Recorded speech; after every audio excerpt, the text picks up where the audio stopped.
ততক্ষণ বাতাসের ক্রিয়া জন্মায় না।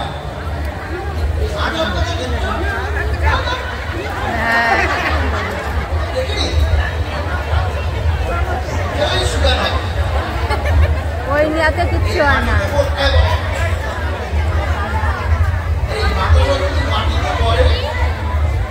এই হরিবাসরের মাটিতে আছে বৈষ্ণবের পদনী। বৈষ্ণবের পদনী আপনার হৃদয় যায় তবেই ভক্তির সঞ্চার হবে, আর ভক্তির সঞ্চার হলে রাধা গোবিন্দের চরণ লাভ হয়ে যাবে।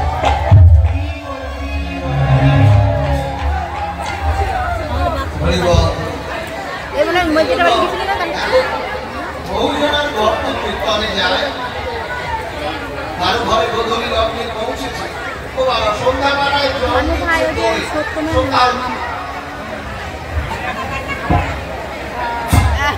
এই সিনগুলো ছোট ছোট শট নিতে হয়।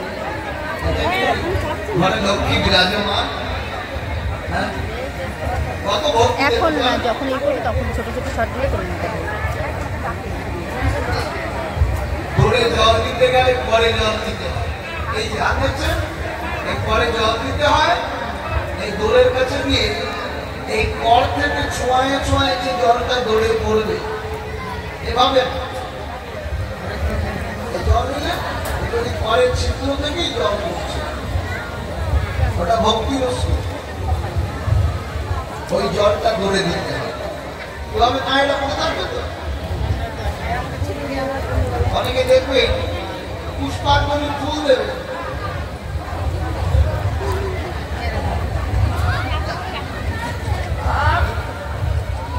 আসলে না, ভগবানকে পুষ্প নিবেদন করতে গেলে অন্তত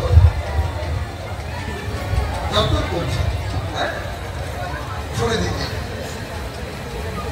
আপনি আচরিয়া ধর্ম জীবনে শেখা আচরণটা রাখতে।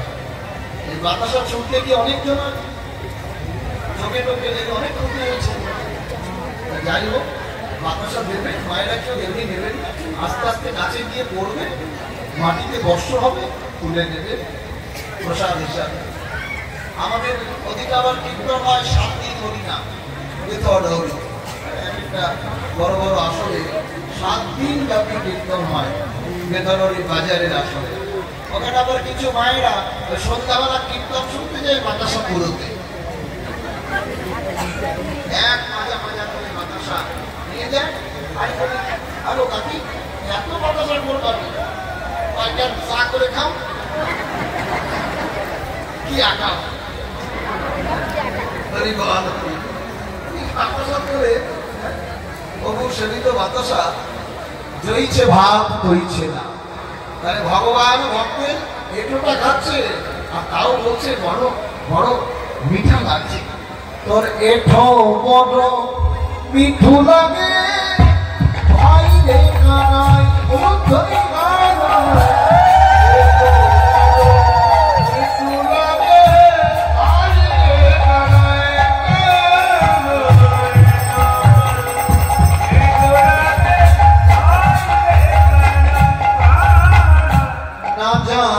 কি সুধায় আছে ও নাম মাঝে, সুধায় আছে ও